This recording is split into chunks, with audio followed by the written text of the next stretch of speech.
Where should I begin? I think it's best to start from the very start, but first, I want to express my gratitude to all the people here for their support. I want to thank everyone, whether you're going through a tough time, have caused pain, or have taken time to help others like me. I've been quietly observing this community for a while because I couldn't find the right words to express my pain. To be honest, I still struggle to do so. It's a weakness of mine, I suppose. 3 months ago, my life was quite good, or at least that's what I believed.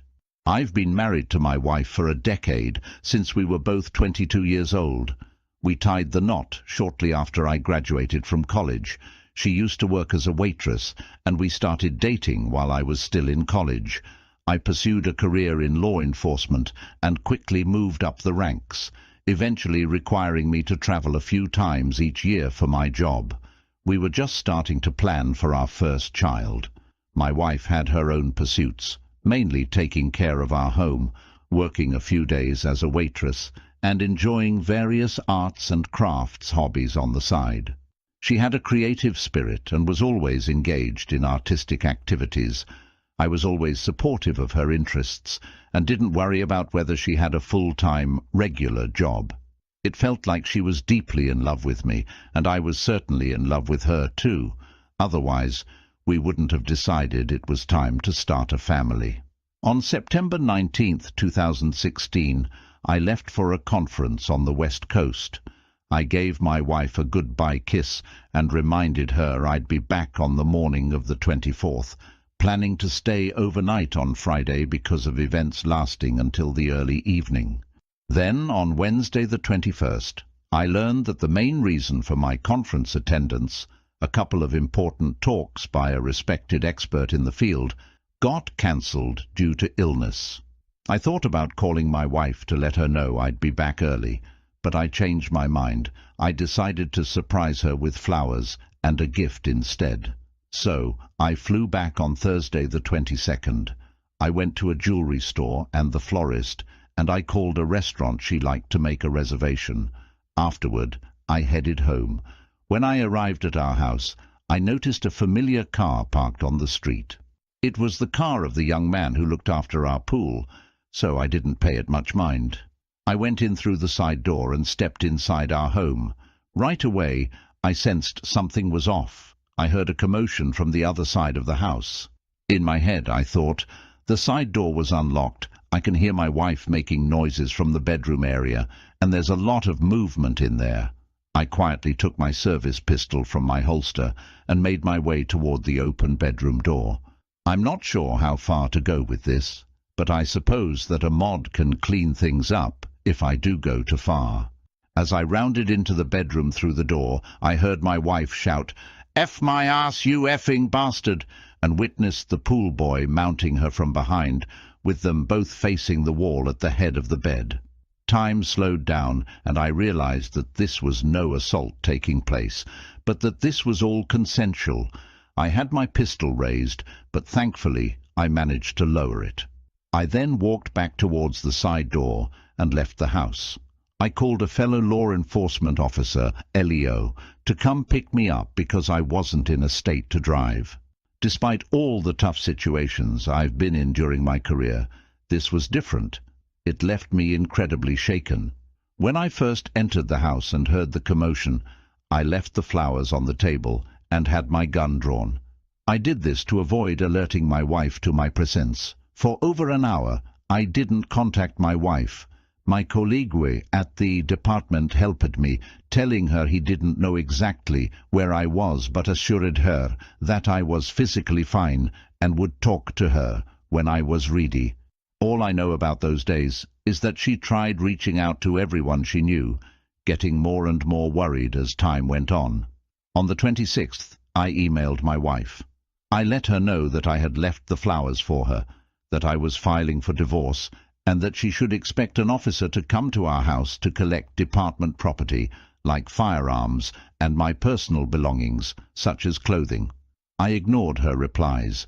I also had the department change my phone number because her calls and texts were becoming overwhelming, and I needed to stay firm in my decision.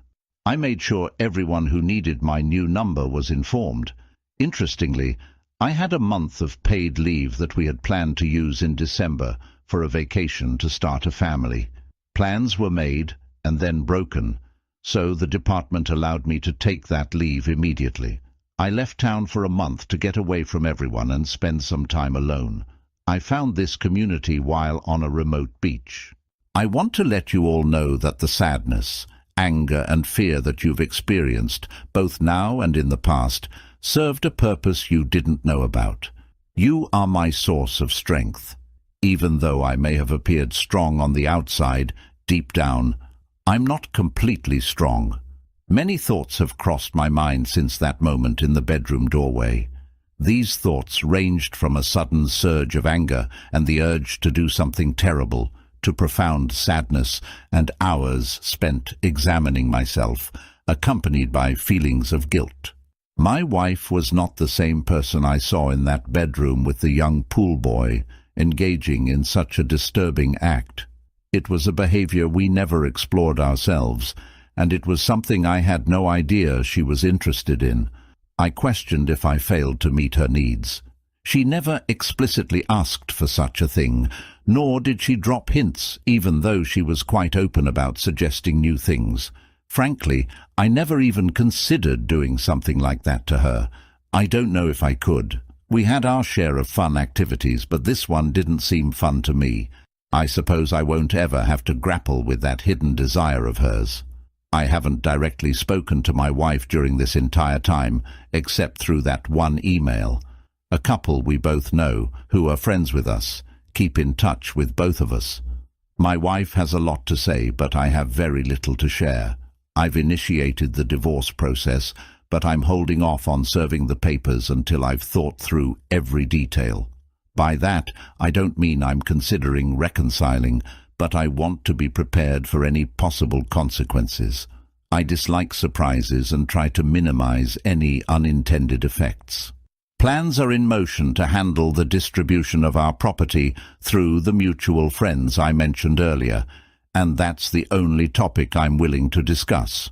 She can keep the house since she chose it, and I have no intention of setting foot in it again. I can't erase that image from my mind.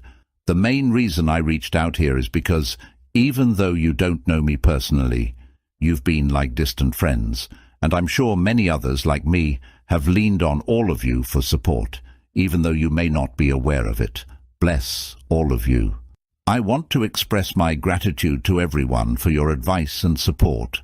As for my wayward spouse, I can't say for sure if she's truly sorry.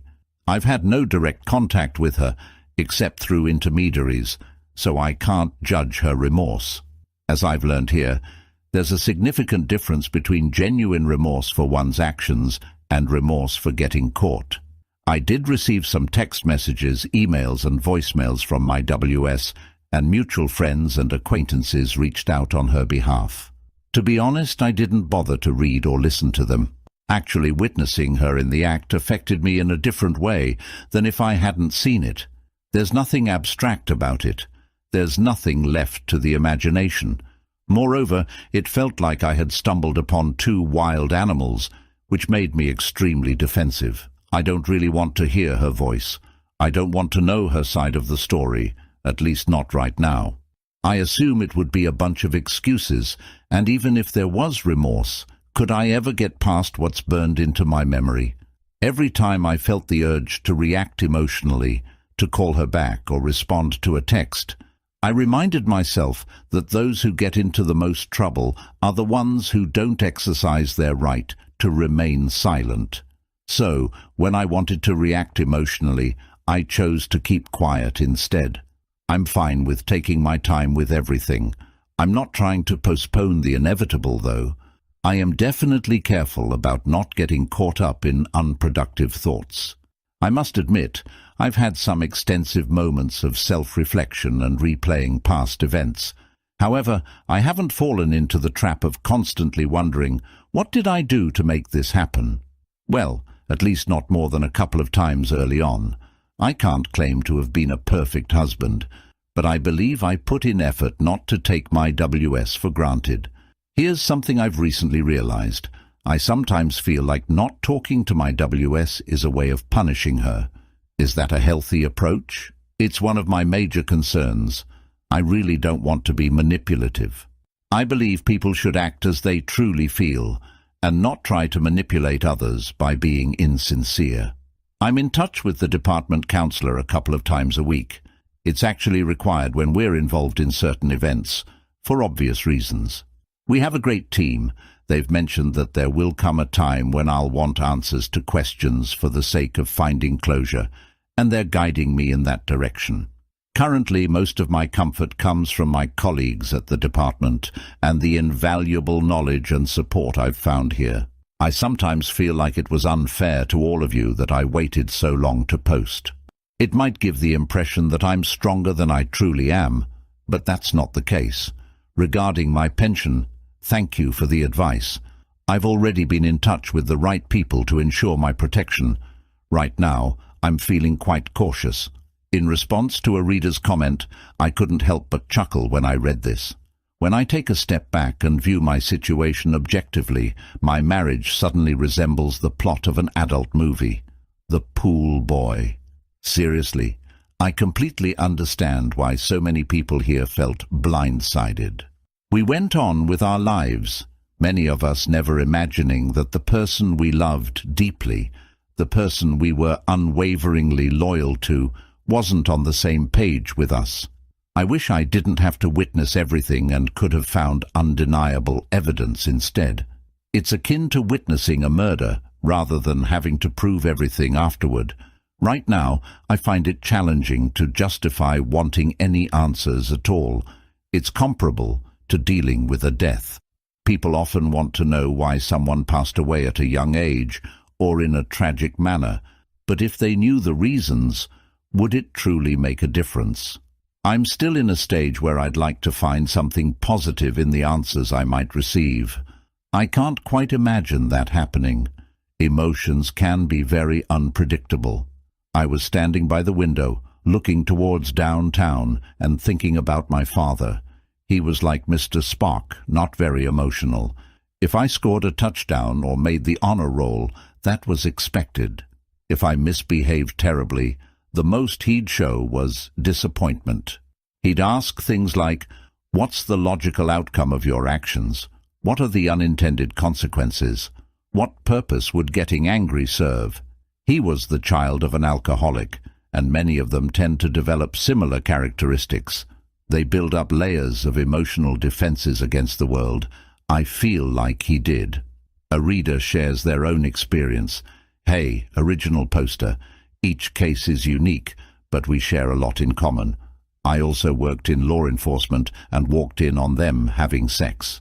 I left the apartment, finished the remaining 4 hours of my shift, and then went to my brother's place to sleep. Despite staying extremely composed and focused from the moment I realized what I was about to witness, I must admit that I sat in my car for a few minutes with my gun in hand, wondering about things I shouldn't have. Thankfully, I dismissed those thoughts. Back then, almost 30 years ago, the idea of department counselors and PTSD was unheard of. I was fortunate to have my colleagues support me, and I had an experienced senior lieutenant who took me aside the following Monday. He told me he was putting me on desk duty for a couple of weeks and asked for my service pistol. I got it back a week later and was back in the field. For me, work became therapeutic. I could zone out and focus on my tasks, and during those 8-12 hours, I wouldn't think about her.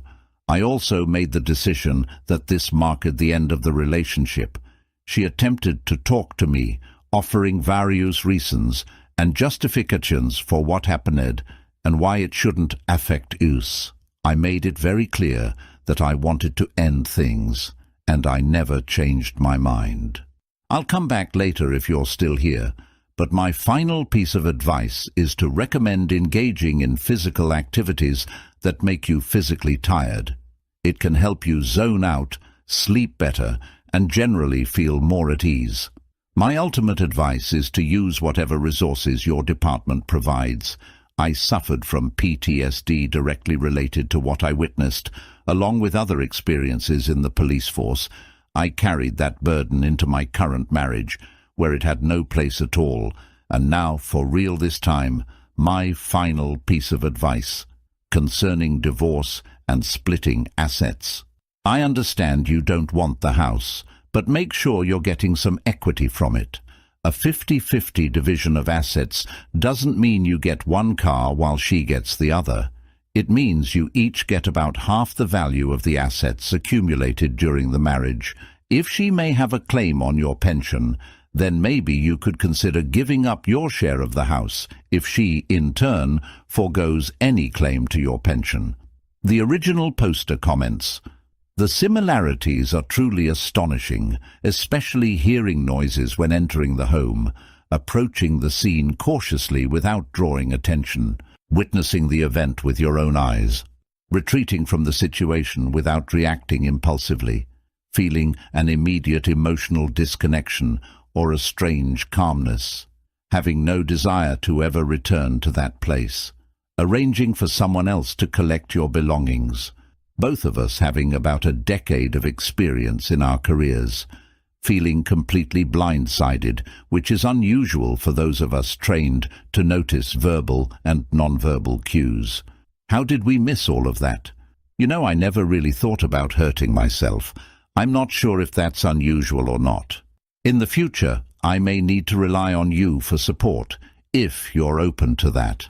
While many experience betrayal, it's rare to find a mentor who has gone through the same experience. I don't believe everything is completely settled in my mind just yet. There's still much work to be done. To everyone who mentioned the home, thank you. My fellow law enforcement officers have been more focused on my emotional well-being than practical matters. I might have acted impulsively regarding that. Edit. I'm looking at the time and date of the post.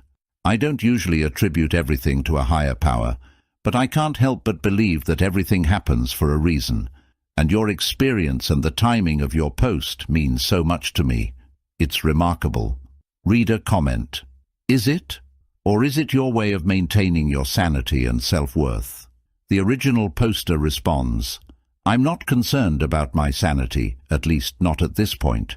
But when it comes to self-worth, yes, I've been fixated on the seemingly insignificant fact that she chose the pool boy of all people. I can't wrap my head around that. People are telling me that the who doesn't really matter, but the young man who cleaned our pool. Really? There might have been others, I guess. I'm not ready to explore that yet. My wife took excellent care of herself. She didn't work out like a bodybuilder, but she exercised daily.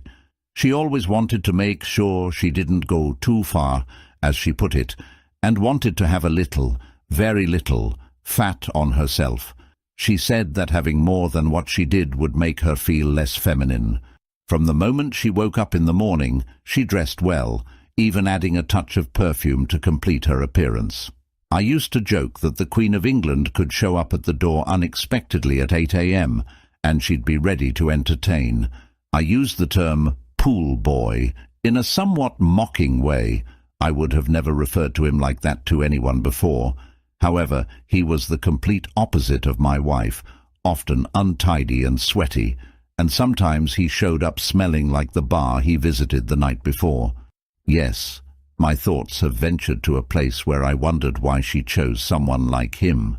I always end up with the thought that only she knows why. Maybe that's a question I'll ask if I decide to ask any questions at all. To those who have said that I seem composed or have it all together, thank you.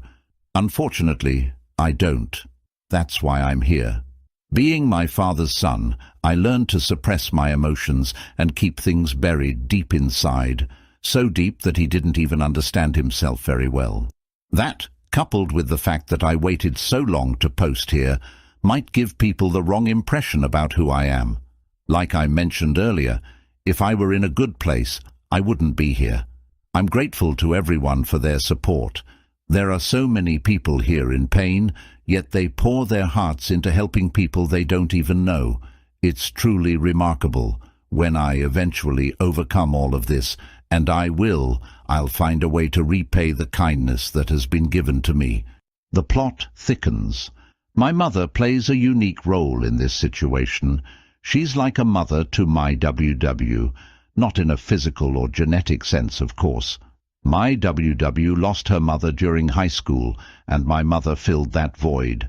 My WW called my mother this morning and revealed that she's been contemplating self-deletion for a while now. My mother talked to her to ensure that my WW wasn't immediately threatening self-deletion, and as soon as they hung up, my mother contacted the sheriff's department. I don't work for the sheriff, by the way. They sent a deputy to the house who picked her up and took her to a local hospital for an evaluation. That's where my WW is now. My mother then called me to update me on the situation. Acting out and threatening self-deletion is often a manipulative tactic, but it must be taken seriously. I know where my WW is, and I trust the professionals who are evaluating her because I've worked with them many times in the past. However, I'm unsure about how to respond. Initially, I felt the urge to rush over there, with my eyes on her, and see her for myself, even though I've been avoiding direct contact with her. Currently, I'm holding my ground and waiting for the results of the evaluation. She's in capable hands, and I'll be informed of her condition after the assessment. I'm certainly as hurt as anyone who has been betrayed by someone they had complete trust in. I don't want her to die because of this. It's frustrating when people use the "I'll kill myself" card, because most of the time it's a bluff. However, calling that bluff can have serious consequences. Has anyone experienced a situation like this before? I've always been on the outside looking in during such incidents, as it was my job. This time, I'm dealing with it voluntarily, I suppose. A reader responds, "I've been reading your posts and following your story, but I haven't had much to contribute until now. You and your mother handled the situation exactly how it should have been handled. You should continue to hold the line. If you go and see her now, it will only reinforce that if she threatens to hurt herself or actually does, it will bring you to her. I learned this the hard way. Unfortunately, I have too much experience with self-deletion. My brother deleted himself. I had thoughts of deleting myself from my early teens through my early 20s. My mother attempted to delete herself twice.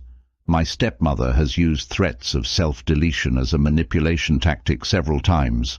My mother comes from a family with a history of mental illness, personality disorders, self-deletion, and, of course, affairs. I've been in individual counseling for 3 years, and dealing with situations involving threats of self-deletion has been a topic I've worked on. Due to my past experiences, I'm easily vulnerable and manipulated by self-deletion threats. The plan I have in place going forward is to remove myself from the situation and call 911. Let the professionals evaluate the situation. You and your mother did exactly that. Of course, you're concerned for her. How could you not be? You're not a robot. However, she needs to understand that such actions will only push people away, not bring them closer. It's best to maintain no contact for now. Perhaps someday, when the timing is right for you, you can initiate contact with her. But now is definitely not the right time. The original poster responds, "I'm sorry to hear about the challenges you've faced in your life. I appreciate you sharing your experiences with me and everyone here. I'll be cautious in how I handle this new development. At this point, there's not enough information for me to react." A reader comments, "It's probably best to maintain no contact, but I'd be tempted to tell her, why are you contemplating self-deletion?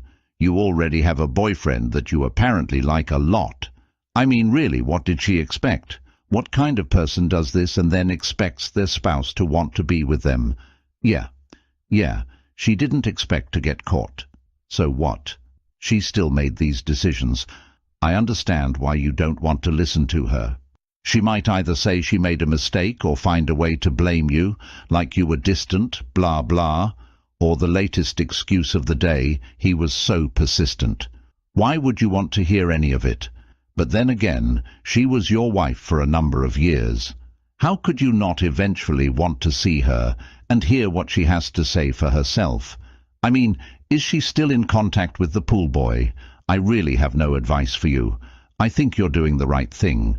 The original poster shares. I have no idea if she's been in contact with the OP. I assume she might have, but it doesn't mean much to me right now because I don't intend to get back together with her.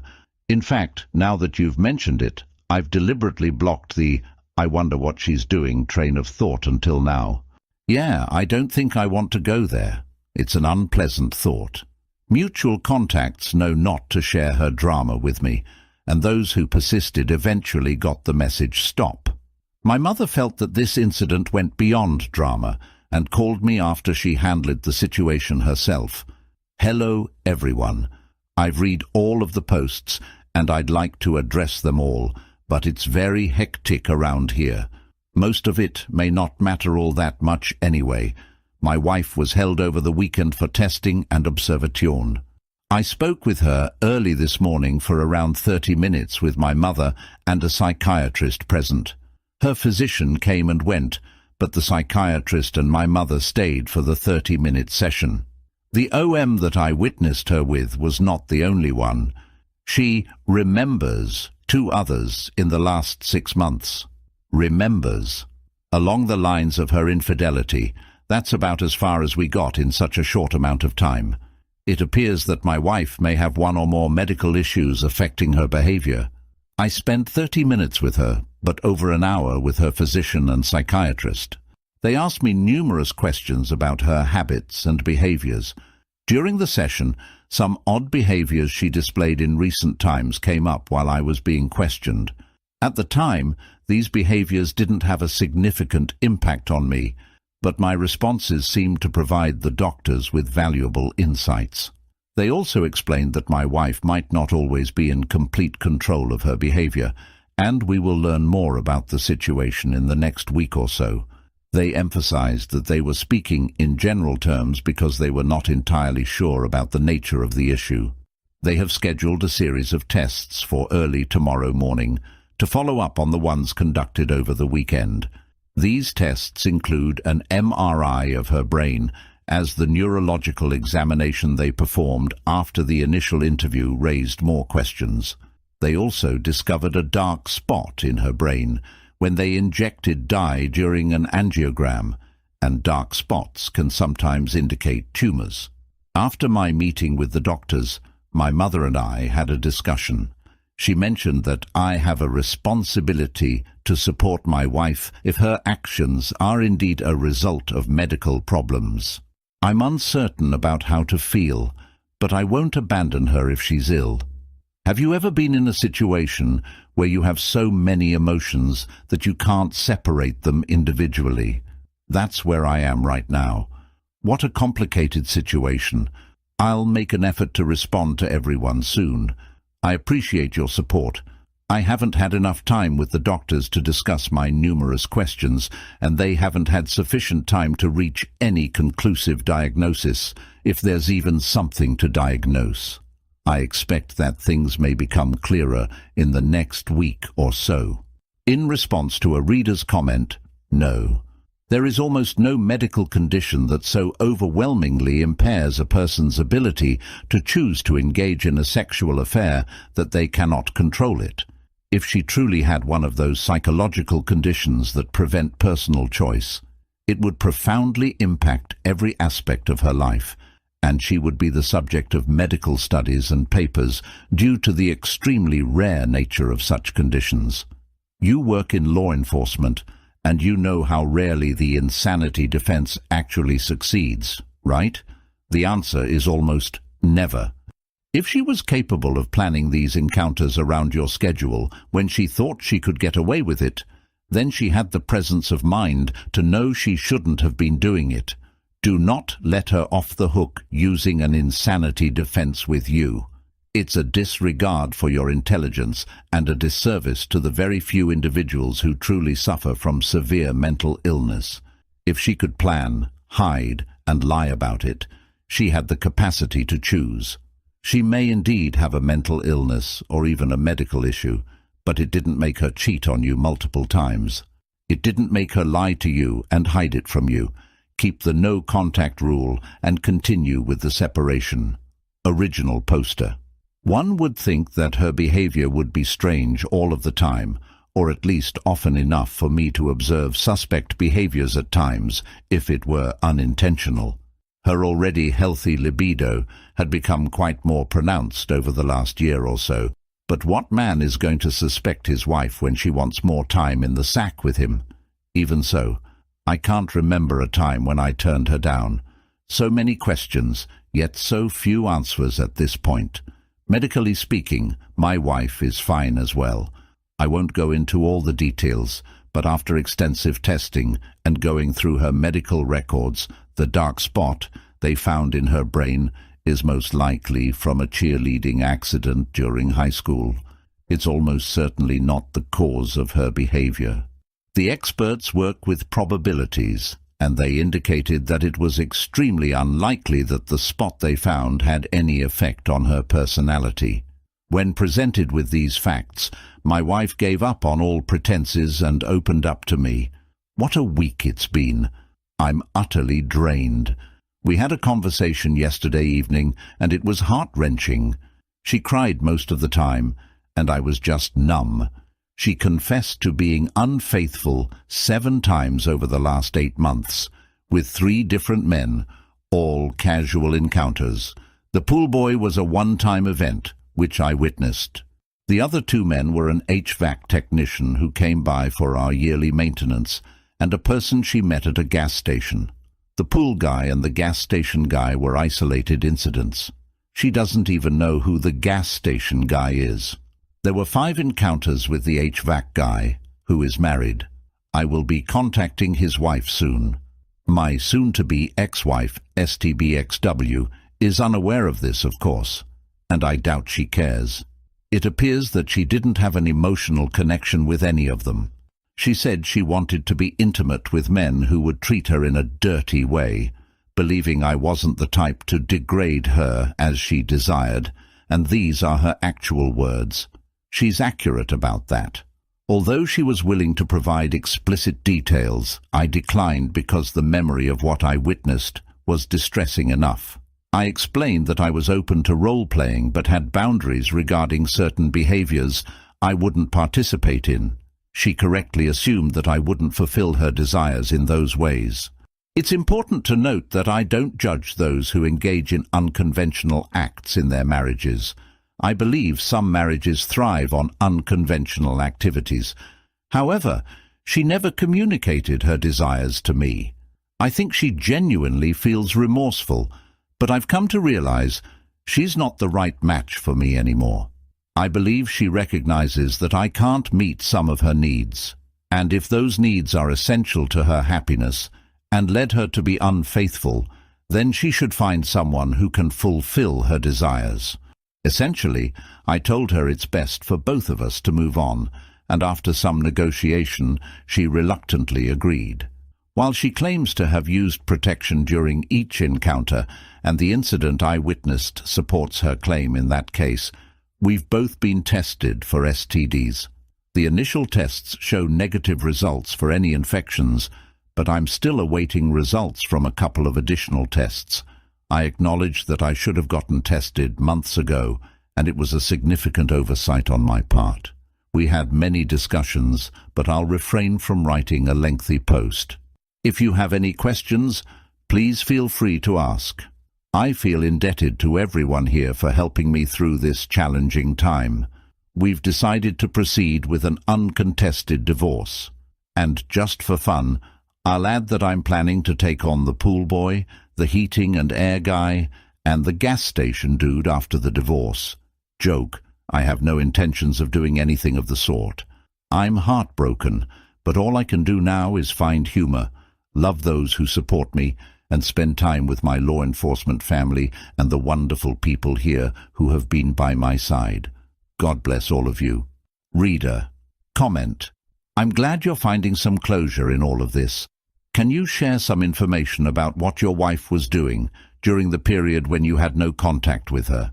Did she make an effort to improve herself? Did she take any actions to show remorse or regret? If it's too difficult to answer, I understand. Original poster. These are excellent questions. I don't have complete information about what she was doing during that time. For all I know, she could have been having men over to our house, although I highly doubt it, considering my extensive network of law enforcement colleagues, some of whom frequent that neighborhood. I do know that she spent a lot of time with my mother, went to the gym daily, verified by witnesses who saw her there during their workouts, and spent time with a few couples who are our friends. Other than that, I didn't intentionally track her activities, so I can't provide more details. First and foremost, I want to make it clear that I'm not interested in reconciliation. That was never an option for me, especially after I witnessed the act of infidelity, which I found deeply abhorrent. If I hadn't witnessed it, and if it hadn't been so repulsive to me, I might have considered the possibility of reconciliation, but I can't say for sure. So, my questions were quite limited. What my soon-to-be ex-wife offered was everything I had asked for, and more. She openly admitted to her infidelity with multiple people and took full responsibility. As far as I know, she disclosed all the incidents and was willing to discuss the details of each encounter with me. Whether she withheld anything else is of no consequence to me, because I no longer see her as the woman I once loved. That person is gone, and there's no need for further examination. Importantly, she didn't place the blame on me. She acknowledged that I wasn't meeting her sexual needs, but she owned up to her part in it and expressed remorse, apologizing repeatedly. She has started individual counseling, IC, to understand herself, her motivations, and whether her actions were related to any psychological issues or simply personal choices. I understand that many people might suggest various measures like a verification after cheating, VAC, polygraph tests, no contact demands, and so on. However, those measures don't apply here because I've already moved on emotionally. I didn't need to verify her current actions or whereabouts. I mainly wanted to have a candid conversation with her, hoping to part ways amicably. I don't want to have any more association with this new person than necessary because she reminds me of the old person, and that just makes me miserable. It's like I was married to a woman. She's gone, and now I have to deal with her troubled twin regularly. That's how I see it. I don't wish for her to be unhappy, but I also don't want to be unhappy while trying to fix something that's irreparably broken. The vivid image of what I witnessed keeps flashing in my mind every time I imagine us being together again, attempting to mend things. I don't feel the urge to dig deeper into anything. It's over. What I'm doing isn't coming from a cold or calculated place. It's not born out of strength or an iron will. It's driven by a sense of revulsion and disgust. I want to ensure that she's safe and in the best possible health under the circumstances. I have people in place to take care of that without me having direct involvement. Beyond that, I'm moving forward.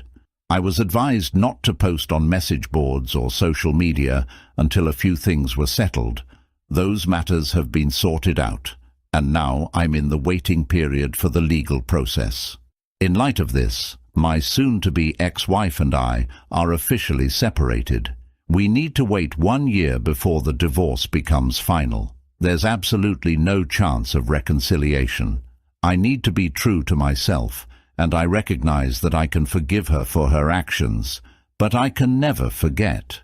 It wouldn't be fair to either of us to put in the effort for reconciliation when my heart and mind will never fully heal from this. She is currently taking antidepressants and attending counseling sessions as mandated by the court. Furthermore, I've rented her an apartment that's about 35 miles away from our once happy home. I've kept the house for myself, and this distance is intentional as I want to avoid running into her in our town. I'm also providing her with financial support until she can secure a better job. There's a predetermined time limit on these allowances and rental payments, and once the divorce is finalized, The court's decree will take precedence, regardless of any ongoing support. She still remains on my health insurance policy, and she's a partial beneficiary on my life insurance policies until the divorce is officially finalized. I sometimes vacillate between being irritated that I'm supporting her after her actions and feeling a sense of misplaced honor, where I believe it's my duty to help her get back on her feet. I've made it clear to her that I have no desire to communicate with her unless there are financial or health issues that necessitate my assistance. This boundary has been respected, and any indirect communication has gone through my mother, who, as I mentioned earlier, has a maternal role in her life as well. I don't feel it's right to dictate the terms of their relationship. She's going through a difficult time, and I can't help but feel some sympathy for her. I'm hurting too. She caused the hurt, and just because you love someone doesn't mean they're exempt from the consequences of such a betrayal. Ending a relationship doesn't erase the love. It's a tragic situation, but life continues. I'm not entirely sure what to add, but I want to emphasize that I'm here to respond to any questions. I consider this community an essential part of my healing process, and I also have a desire to pay it forward to help others going through similar experiences. I have great admiration and respect for all of you.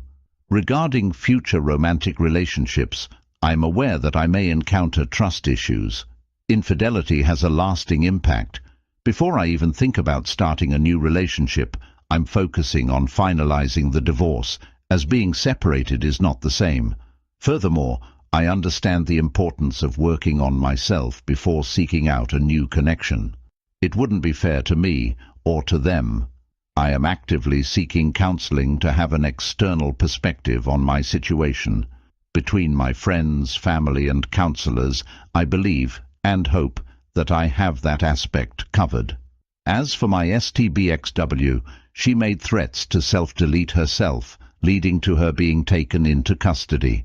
Depending on the findings of the attending physician and psychologist, they may report to a judge who can then order treatment for the underlying issues. Since her medical condition wasn't deemed the sole cause of her depression and her threats were taken seriously, the judge mandated 6 months of counseling and a follow-up report. As we are legally separated, I have no right to know the details that don't directly involve me. I haven't had direct contact with any of my wife's affair partners, at least not that I'm aware of. I dread the possibility of such an encounter. However, in my professional capacity, I have my professional restraint to protect me from questionable behavior. I've imagined the scenarios many times, but I always remind myself that it's our wayward spouses who are the issue. Without their wandering, there would be no affair partners. We each have our ways of handling the situation, but I believe we share similar feelings deep down. It's how we choose to express those feelings that varies. Hang in there. I don't know what I would have done without everyone here. Even in the future, I'm sure we'll work through our pain together, and after some time, we'll be paying it forward to